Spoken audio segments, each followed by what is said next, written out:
ಬೆಳ್ಳಂಬೆಳಗ್ಗೆ 4 ಗಂಟೆಗೆ ಎದ್ದು fresh up ಆಗಿ 5:15 ಬ್ಯಾಂಗ್ಳೂರು ಏರ್ಪೋರ್ಟ್ ರೀಚ್ ಆಗಿ 7 ಗಂಟೆಗೆ ಫ್ಲೈಟ್ ಹತ್ತಿ ಮೋಡಗಳ ಮಧ್ಯೆ ಫ್ಲೈಟ್ ಹೋಗ್ತಾ ಇರಬೇಕಿದ್ರೆ ಒಂದು ಚಂದದ ನಿದ್ದೆ ಹೊಡೆದು ಎಚ್ಚರ ಆದಾಗ ನಾವು ಉದಯಪುರದ ಏರ್ಪೋರ್ಟ್ ಇಳಿತಾ ಇದ್ವಿ.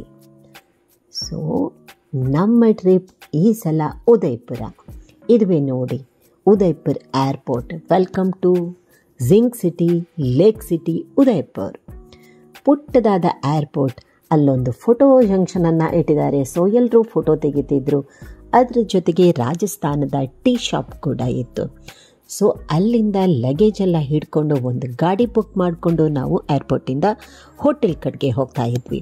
ಸೊ ಬೆಳಿಗ್ಗೆ 10 ಗಂಟೆ ಆಗಿತ್ತು. ಏನೂ ತಿಂದಿರಲಿಲ್ಲ, ಹಸಿವೆ ಆಗ್ತಿತ್ತು ಅಂತ ಹೇಳಿ ಒಂದು ರೋಡ್ ಸೈಡಲ್ಲೇ ಒಂದು ಟೀ ಶಾಪಲ್ಲಿ ನಿಂತ್ಕೊಂಡ್ವಿ. ಅಲ್ಲಂತೂ ಬೆಳಗ್ಗೆ ಏನು ಮಾಡ್ತಾರೆ, ಬಜ್ಜಿ ಮಾಡ್ತಾರೆ, ಕಚೋರಿ ಮಾಡ್ಕೊಳ್ತಾರೆ. ಅದರ ಜೊತೆಗೆ ಎಲ್ಲರೂ ಪೋಹಾನ ತಿಂತಾರೆ. ನಾವು ಬೆಳಗ್ಗೆ ಒಂದು ಸ್ವಲ್ಪ ಪೋಹ ತಿಂದ್ಕೊಂಡು ಟೀ ಕುಡ್ಕೊಂಡು ಮತ್ತೆ ಮುಂದೆ ನಮ್ಮ ಹೋಟೆಲ್ಗೆ ಹೋಗಿ ಚೆಕ್ ಇನ್ ಆದ್ವಿ.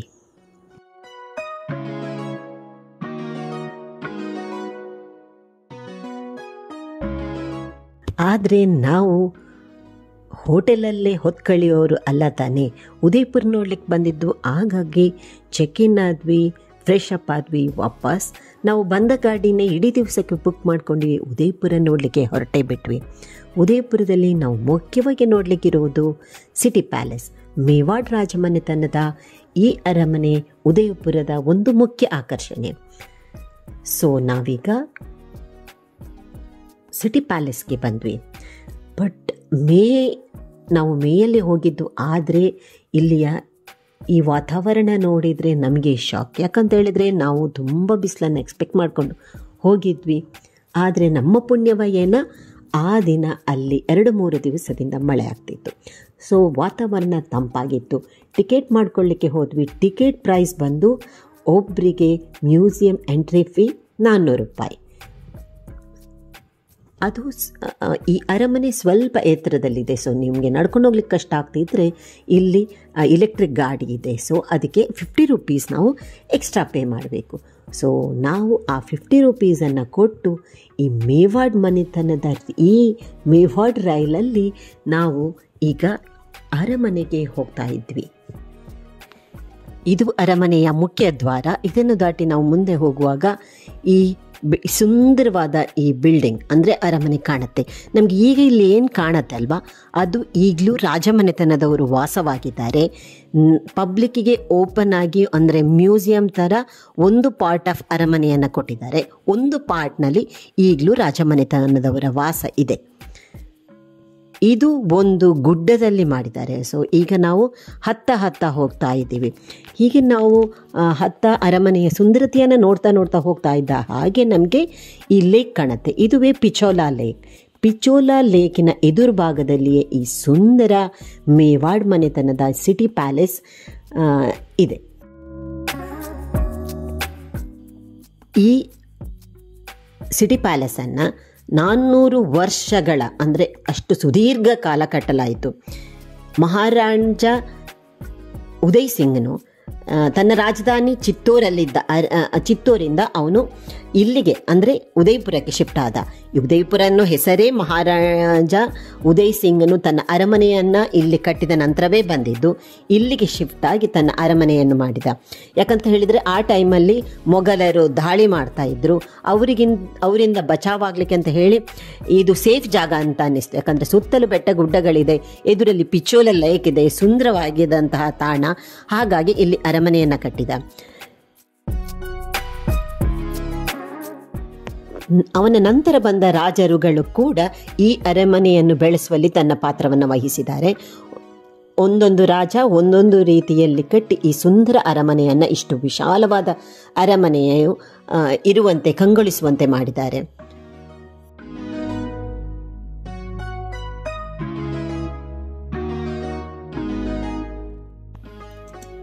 ಈಗ ನಾವು ಸಿಟಿ ಪ್ಯಾಲೇಸ್ನ ಮೇನ್ ಎಂಟ್ರೆನ್ಸಿಗೆ ಬಂದ್ವಿ.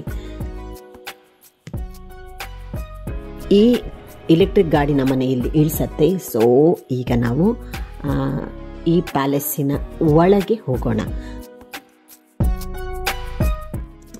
ನಿಮಗೆ ಇಲ್ಲಿ ಗೈಡ್ಗಳು ಬೇಕು ಅಂತ ಹೇಳಿದರೆ ಗೈಡ್ಗಳ ವ್ಯವಸ್ಥೆ ಇದೆ. ಸೊ ಮಿನಿಮಮ್ 500 ರೂಪಾಯಿಯನ್ನು ತಗೊಳ್ತಾರೆ. ನಿಮಗೆ ಅದರ ಬಗ್ಗೆ ಪೂರ್ತಿ ತಿಳಿಬೇಕಿದ್ರೆ ಗೈಡನ್ನು ಮಾಡ್ಕೊಳ್ಬೋದು. ಇದು ಸಿಟಿ ಪ್ಯಾಲೇಸಿನ ಮೇನ್ ಎಂಟ್ರೆನ್ಸ್. ಸೊ ಇದರ ಸುತ್ತಲಿನ ಜಾಗ ಹಾಗೂ ಈಗ ನಾವು ನೋಡ್ತಾ ಇರೋದು ಒಂದು ಸುಂದರ ಆನೆ. ಇದನ್ನು ನೋಡ್ತಾ ಮುಂದೆ ಹೋದಾಗೆ ನಿಮಗೆ ಕಾರಿಡಾರ್ ಒಂದು ಕಾಣುತ್ತೆ. ಇಲ್ಲಿ ಈ ಮೇವಾಡದ ಎಲ್ಲ ರಾಜರ ಒಂದು ವಿಚಾರವನ್ನು, ಅವರ ಹೆಸರು ಹಾಗೂ ಅವರ ವಿವರಣೆಯನ್ನೇ ಇಲ್ಲಿ ನಾವು ನೋಡ್ಬೋದು. ಇಲ್ಲಿ ಮುಂದೆ ಸಾಗ್ತಾ ಇದ್ದಂತೆಯೇ ಇಲ್ಲಿ ನಮಗೆ ರಾಜಮನೆತನದ ಕುದುರೆಗಳನ್ನು ಕಾಣ್ಬೋದು. ಬಹಳ ಸುಂದರವಾಗಿತ್ತು. ನೆಕ್ಸ್ಟ್ ಈಗ ನಾವು ಹೋಗ್ತಾ ಇದ್ದೇವೆ ಸಿಟಿ ಪ್ಯಾಲೇಸಿನ ಮೈನ್ ಮ್ಯೂಸಿಯಮ್ಗೆ. ಸೊ ಇದರಲ್ಲಿ ಮೇಯ್ನಾಗಿ ನಮಗೆ ಈಗ ಕಾಣ್ತಾ ಇರೋದು ಮಹಾರಾಣಾ ಪ್ರತಾಪ್ ಸಿಂಗಿನ ಒಂದು ಮ್ಯೂಸಿಯಂ. ಅವನ ಜೀವನದ ನಿಮಗೆ ಗೊತ್ತಿರ್ಬೋದು, ಹಳದಿ ಘಾಟ್ ಯುದ್ಧ ಕೇಳಿರ್ಬೋದು. ಇದು ಮಹಾರಾಣಾ ಪ್ರತಾಪ್ ಹಾಗೂ ಅಕ್ಬರನ ಮಧ್ಯೆ ನಡೆದಂತಹ ಘನಘೋರ ಯುದ್ಧ. ಈ ಯುದ್ಧದಲ್ಲಿ ಅವತರಿಸಿದಂತಹ ಅವನ ಆ ಧಿರಿಸು ಇರ್ಬೋದು, ಅಥವಾ ಆ ಬರ್ಜಿಗಳಿರ್ಬೋದು, ಕತ್ತಿಗಳಿರ್ಬೋದು, ಹಾಗೂ ಇನ್ನಿತರ ಅನೇಕ ಶಸ್ತ್ರಾಸ್ತ್ರಗಳನ್ನು ಕಾಣ್ಬೋದು. ಇಲ್ಲಿ ಮುಖ್ಯವಾಗಿ ನಮಗೆ ನೋಡಲಿಕ್ಕಿರುವುದು ಕುದುರೆ ಚೇತಕ್. ಇದು ಮಹಾರಾಣಾ ಪ್ರತಾಪನು ತನ್ನ ಕುದುರೆ ಚೇತಕಿಗೆ ಆನೆ ಮರಿಯ ಒಂದು ಧಿರಿಸನ್ನು, ಅಂದರೆ ಆ ಕವಚವನ್ನು ಧರಿಸಿ ಕರ್ಕೊಂಡು ಹೋಗ್ತಿದ್ದ. ಆಗ ಮೊಘಲರಲ್ಲಿದ್ದ ಆನೆಗಳು ಏನು ಗ್ರಹಿಸ್ತಿತ್ತು, ಆನೆ ಮರಿ ಬಂತು ಅಂತ ಹೇಳಿ ಅದರ ತಂಟೆಗೆ ಹೋಗ್ತಿರ್ಲಿಲ್ಲ. ಇದು ಮಹಾರಾಣಾ ಪ್ರತಾಪನಿಗೆ ದೊಡ್ಡ ಪ್ಲಸ್ ಆಗ್ತಿತ್ತು. ಯುದ್ಧದಲ್ಲಿ ಜಯವನ್ನು ಸಾಧಿಸಲು ಇದು ಮುಖ್ಯ ಕಾರಣ ಕೂಡ ಆಯಿತು. ಇಲ್ಲಿ ಈಗ ನಾವು ಏನು ನೋಡ್ತಾ ಇದ್ದೀವಿ, ಗಣಪತಿ. ಇದು 400 ವರ್ಷಗಳಷ್ಟು ಹಳೆಯದಾದಂತಹ ಗಣಪತಿ.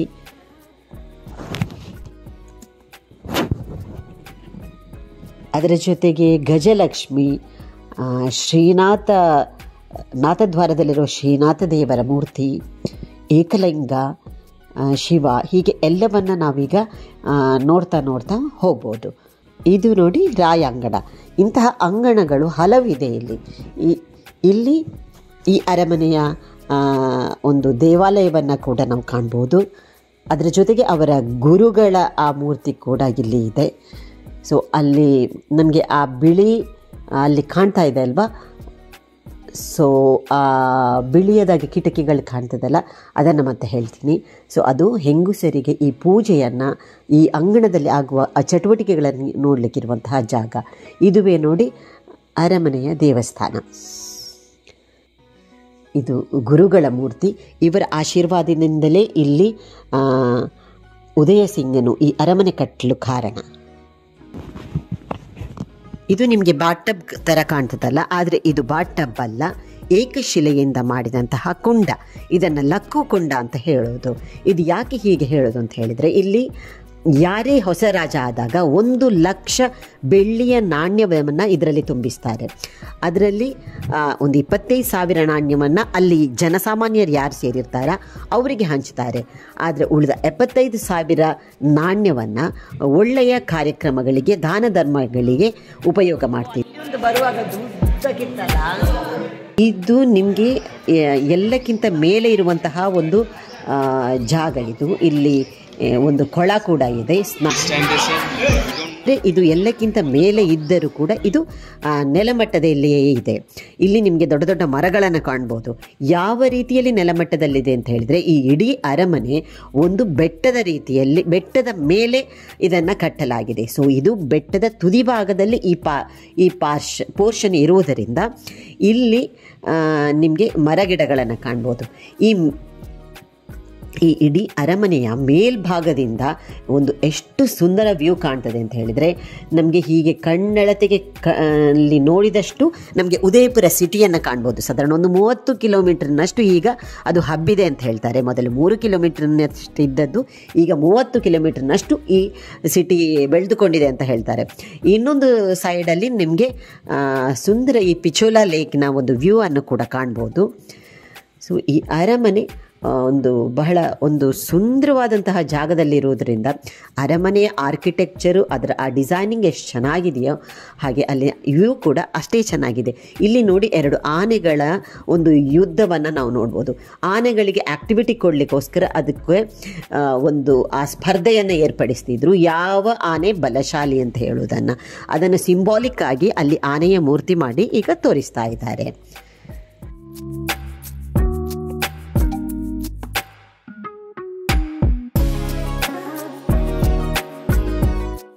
ಉದಯಪುರದ ಆ ಸಿಟಿಯ ವ್ಯೂ ಎಷ್ಟು ಚೆನ್ನಾಗಿದೆ ಅಲ್ವಾ. ಈ ಜಾಗ ನೋಡಿ, ನಾವು ಕಾರಿಡಾರಿಂದ ಒಂದು ಆ ಬಿಳಿ ಗ್ಲಾಸಿನ ಆ ಬಾಗಿಲನ್ನು ನೋಡಿದ್ವಲ್ಲ, ಇದು ರಾಣಿಯರು ಇಲ್ಲಿ ನಿಂತ್ಕೊಂಡು ಕೆಳಗಿನ ರಾಯಾಂಗಣದಲ್ಲಿ ನಡೆಯುವಂತಹ ಕಾರ್ಯಕ್ರಮಗಳನ್ನು ನೋಡ್ತಿದ್ದಂತಹ ಜಾಗ ನೋಡಿ. ಈ ಕಿಟಕಿ ನೋಡಿ ಮೇಲೆ ಕೆಳಗೆ ಮಾಡುವ ರೀತಿ ಇದೆ. ಸೊ ಇದ್ರಿಂದ್ರೂ ಆಗಿ ರಾಣಿಯರು ನೋಡ್ತಾ ಇದ್ರು. ಇದುವೇ ನೋಡಿ ಆ ಜಾಗ, ಇಲ್ಲಿಂದಲೇ ಹೆಂಗಸರ ನೋಡೋದು.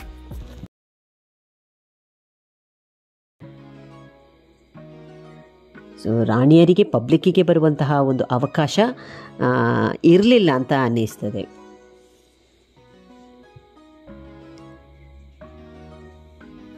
ಇದು ಮೋತಿ ಮಹಲ್.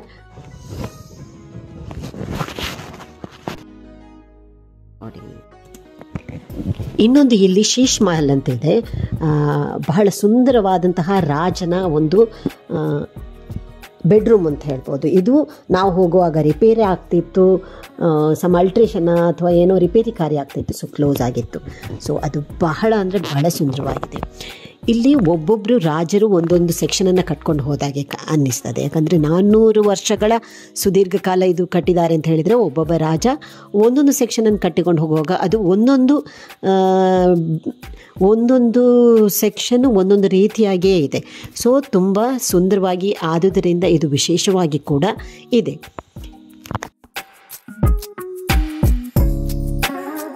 ಈ ಸೆಕ್ಷನ್ ನೋಡಿ, ಇದು ಕಂಪ್ಲೀಟ್ಲಿ ಡಿಫ್ರೆಂಟ್ ಆಗಿದೆ. ಇದು ರಾಣಿಯರು ಅವರ ಅಲಂಕಾರಗಳನ್ನು ಮಾಡ್ತಿದ್ದಂತಹ ಜಾಗ. ಅಲ್ಲಿ ಜೂಲವನ್ನು ನಾವು ನೋಡ್ಬೋದು. ಇಲ್ಲಿ ರಾಜ ಬಂದು ಕೂತ್ಕೊಳ್ತಿದ್ದ. ಇಲ್ಲಿ ನನಗೆ ಈ ಅರಮನೆಯಲ್ಲಿ ಒಂದು ವಿಶೇಷ ಏನು ಕಂಡಿತು ಅಂತ ಹೇಳಿದರೆ, ಎಲ್ಲ ರೂಮ್ಗಳು ವಿಶಾಲವಾಗಿದೆ. ತುಂಬ ಹಳೆಯ ಅರಮನೆಗಳಲ್ಲಾದರೆ ನಿಮಗೆ ರೂಮ್ಗಳೆಲ್ಲ ತುಂಬ ಸಣ್ಣ ಸಣ್ಣ ಕಾಣ್ತಿದೆ. ಆದರೆ ಇದು ಅಷ್ಟು ಹಳೆಯದಲ್ಲದ ಕಾರಣ ರೂಮ್ಗಳು ಸ್ವಲ್ಪ ವಿಶಾಲವಾಗಿಯೇ ಇದೆ. ಆದರೆ ಈ ಥರದ ಕಾರಿಡಾರ್ಗಳಂತೂ ತುಂಬಾ ಇದೆ. ಇದು ರಾಣಿಯರು ಇರುವಂತಹ ಜಾಗ. ನಮಗೆ ಎದುರಲ್ಲಿ ಸ್ವಲ್ಪ ಬ್ಲೂವಲ್ಲಿ ಏನು ಕಾಣ್ತದೆ ಅದು ರಾಜ ಕೂತ್ಕೊಳ್ಳುವಂತಹ ಜಾಗ. ಸೊ ರಾಣಿಯರು ಇಲ್ಲಿಂದ ನೋಡ್ತಾ ಇದ್ರು. ಇದು ನೋಡಿ toilet and bathroom. So western ಸ್ಟೈಲಿನ ಟಾಯ್ಲೆಟನ್ನು ನಾವು ಇಲ್ಲಿ ಕಾಣ್ಬೋದು. ಸೊ 1800 1900 ಹತ್ತಿರ ಆದ ಕಾರಣ ನಿಮಗೆ ವೆಸ್ಟರ್ನ್ ಸ್ಟೈಲಲ್ಲಿ ಕೂಡ ಬ್ರಿಟಿಷರು ಬಂದಾಗಿತ್ತಲ್ವಾ, ಆದುದರಿಂದ ಆ ಸ್ಟೈಲಲ್ಲಿ ಕೂಡ ಕಾಣ್ಬೋದು. ಈ ಕಿಟಕಿ ಬಾಗಿಲುಗಳು ನೋಡಿ ಎಷ್ಟು ಯುನೀಕ್ ಆಗಿ, ಎಷ್ಟು ಕ್ಯೂಟ್ ಆಗಿದೆ. ನಿಮಗೆ ಈ ಅರಮನೆಯ ಪ್ರತಿಯೊಂದು ಸೆಕ್ಷನ್ ಕೂಡ ವಾವ್ ಅನಿಸುತ್ತೆ. ಈ ಅರಮನೆ ಪೂರ್ತಿ ನೋಡಲಿಕ್ಕೆ ನಮಗೆ ಸಾಧಾರಣ 1-2 ಗಂಟೆ ಖಂಡಿತ ಬೇಕು, ಅಷ್ಟು ವಿಶಾಲವಾಗಿದೆ. ಅದರಲ್ಲೂ ನಾವು ಒಂದು ಪಾರ್ಟ್ ಆಫ್ ಅರಮನೆ ಮಾತ್ರ ನೋಡ್ತೀವಿ, ಆದರೂ ನಮ್ಗೆ ಅಷ್ಟು ಟೈಮ್ ಬೇಕು. ಅಷ್ಟು ಆರ್ಕಿಟೆಕ್ಚರ್ ಇದೆ, ಅಷ್ಟು ಬ್ಯೂಟಿಫುಲ್ ಆಗಿದೆ. ಕಾರಿಡಾರ್ಗಳಂತೂ ತುಂಬ ಇದೆ. ನಮಗೆ ಎಲ್ಲಿ ಹೋದ್ವಿ ಎಲ್ಲಿ ಬಂದ್ವಿ ಖಂಡಿತ ಪೂರ್ತಿ ಅರ್ಥ ಆಗಲ್ಲ. ಕೆಲವು ಕಡೆ ಅಂತೂ ತುಂಬ ಸಪೂರ ಅಂತ ಹೇಳಿದರೆ ನ್ಯಾರೋ ಒಂದು ದಾರಿಗಳಿವೆ. ಈಗ ಅಲ್ಲಿ ಶತ್ರುಗಳು ನುಗ್ಗಿದ್ರು ಕೂಡ ಅವರು ಪೂರ್ತಿ ನುಗ್ಗದ ಹಾಗೆ ಅದಕ್ಕೆ ಬೇಕಾದ ಎಲ್ಲ ಮುನ್ನೆಚ್ಚರಿಕೆಯನ್ನು ಈ ಅರಮನೆಯಲ್ಲಿ ಮಾಡಿಕೊಂಡಿದ್ದಾರೆ. ಇಲ್ಲಿ ಏನು ಕಾಣ್ತಾ ಇದ್ದೇವೆ ಇದನ್ನು ದಿವಾನೆ ಆಮ್ ಅಂತ ಕರೆಯೋದು. ಇಲ್ಲಿ ಜನಸಾಮಾನ್ಯರು ಬಂದು ಸೇರ್ತಿದ್ರು, ರಾಜನು ಅವರ ಅಹವಾಲನ್ನು ಇಲ್ಲಿ ಕೇಳ್ತಿದ್ರು, ಅಥವಾ ಅರಮನೆಯಲ್ಲಿ ಏನಾದರೂ ಕಾರ್ಯಕ್ರಮ ಇದ್ದರೆ ಜನಸಾಮಾನ್ಯರಿಗೆ ಇರಲಿಕ್ಕೆ ಇದ್ದಂತಹ ವಿಶಾಲವಾದಂತಹ ಜಾಗ. ಇದು ನೋಡಿ, ಇದು ಇನ್ನೊಂದು ಕಾರಿಡಾರ್. ಇಂತಹ ಕಾರಿಡಾರ್ಗಳು ನಮಗೆ ತುಂಬ ಕಾಣ್ತಿದೆ ಇಲ್ಲಿ.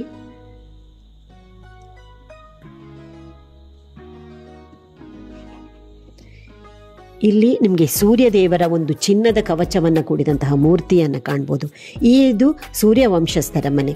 ಬೆಳಗ್ಗಿನ ಈ ಮಳೆಗಾಲದಲ್ಲೆಲ್ಲ ಬೆಳಗ್ಗೆ ಸೂರ್ಯನ ಕಾಣದಿದ್ದರೆ ಈ ಸೂರ್ಯದೇವರಿಗೆ ನಮಸ್ಕಾರ ಮಾಡ್ತಿದ್ರು ಅಂತ ಹೇಳ್ತಾರೆ.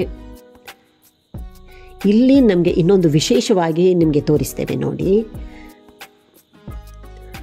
ಇದು ನೋಡಿ ವೇಯಿಂಗ್ ಸ್ಕೇಲ್ ಎಷ್ಟು ಬ್ಯೂಟಿಫುಲ್ ಆಗಿದೆ ನೋಡಿ. ಕೆಳಗೆ ಕೂತ್ರೆ ಅಲ್ಲಿ ಗಂಟೆಯ ಥರ ಇದೆ. ಸೊ ಆ ವೇಯಿಂಗ್ ಅನ್ನು ಅಲ್ಲಿ ಕಾಣ್ಬೋದು. ನಿಮಗೆ ಸರಿಯಾಗಿ ನೋಡಿದರೆ ಗೊತ್ತಾಗ್ಬೋದು ನೋಡಿ. ತುಂಬ ಸುಂದರವಾಗಿದೆ. ಶೀಶ್ ಮಹಲ್ ಇದೆ, ಮೆಹಕ್ ಮಹಲ್ ಇದೆ. ಇಲ್ಲಿ ರಾಜನು ಊಟ ಮಾಡ್ತಿದ್ದಂತಹ ಜಾಗವಂತೆ.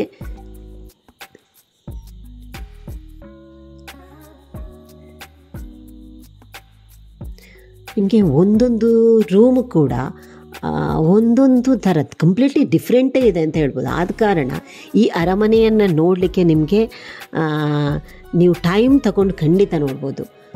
ಮೆಹಕ್ ಮಹಲ್,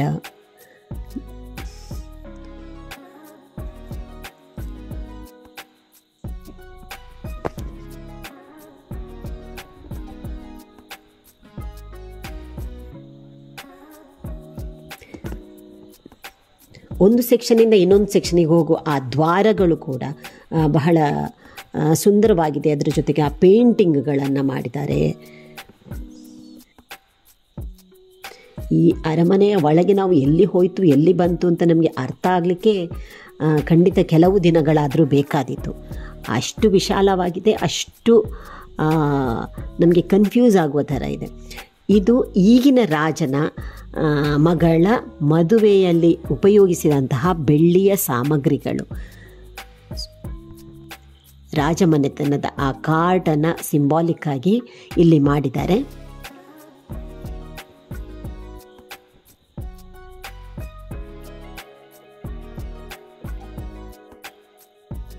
ಇದು ಆನೆಗಳನ್ನು ಕಟ್ಟಲಿಕ್ಕಿದ್ದಂತಹ ಜಾಗ. ಇದು ಹೊರಭಾಗ. ಸೊ ಆನೆಗಳನ್ನು ಕಟ್ಟಲಿಕ್ಕಿದ್ದಂತಹ ಜಾಗ. ಹೊರಭಾಗದಿಂದ ಕಾಣುವುದು ಈ ಅರಮನೆ. ಸೊ ನೋಡಿ ಎಷ್ಟು ವಿಶಾಲವಾಗಿದೆ. ಆದರೆ ಇಲ್ಲಿಯೂ ನಿಮಗೆ ಪೂರ್ತಿ ನಿಮಗೆ ಕಾಣ್ತದೆ ಅಂತ ಹೇಳಲಿಕ್ಕಾಗೋದಿಲ್ಲ. ಆದರೆ ನಾವು ಲೇಕಿಂದ ನೋಡಿದರೆ ಆ ಪೂರ್ತಿ ವ್ಯೂವನ್ನು ಕಾಣ್ಬೋದು. ಸೊ ಆವಾಗ ನಮಗೆ ಗೊತ್ತಾಗ್ತದೆ ಈ ಅರಮನೆ ಎಷ್ಟು ವಿಶಾಲವಾಗಿ ಹಬ್ಬಿಕೊಂಡಿದೆ ಅಂತ. ಈ ಅರಮನೆ ಹೊರಭಾಗದಲ್ಲಿ ಕೆಲವು ಅಂಗಡಿಗಳನ್ನು ನಾವು ಕಾಣ್ಬೋದು. ಬಟ್ಟೆ ಅಂಗಡಿ ಆಗಿರ್ಬೋದು, ಮೆಮೆಂಟೋಸ್ಗಳ ಅಂಗಡಿ ಆಗಿರ್ಬೋದು, ಇಂತಹ ಅಂಗಡಿಗಳಿದೆ. ಸೊ ನಿಮಗೆ ಮೆಮೊರೀಸಿಗೆ ಬೇಕಿದ್ದರೆ ಕೆಲವನ್ನು ಪರ್ಚೇಸ್ ಮಾಡ್ಬೋದು. ಮಳೆಗೆ ನಡ್ಕೊಂಡು ಯಾರು ಬರ್ತಾರೆ ಅಂತ ಹೇಳಿ ನಾವು ಎಲೆಕ್ಟ್ರಿಕ್ ಗಾಡಿಯಲ್ಲಿ ವಾಪಸ್ ಬಂದ್ವಿ. ಸೊ ಇದು ನಮ್ಮ ಉದಯಪುರದ ಸಿಟಿ ಪ್ಯಾಲೇಸಿನ ಒಂದು ಟೂರ್ ವ್ಲಾಗ್. ಇದು ನಿಮಗೆ ಇಷ್ಟ ಆಗಿದೆ ಅಂತ ಗ್ರಹಿಸ್ತೀವಿ. ನಮ್ಮ ಚಾನಲನ್ನು ಸಬ್ಸ್ಕ್ರೈಬ್ ಮಾಡಿ, ನೆಕ್ಸ್ಟ್ ವಿಡಿಯೋವನ್ನು ತಪ್ಪದೇ ನೋಡಿ. ನಮ್ಮ ಉದಯಪುರದ ಇನ್ನುಳಿದ ಭಾಗಗಳನ್ನು ನಾವು ನೆಕ್ಸ್ಟ್ ವಿಡಿಯೋದಲ್ಲಿ ತೋರಿಸ್ತೀವಿ. Thank you for watching. Thank you. Bye.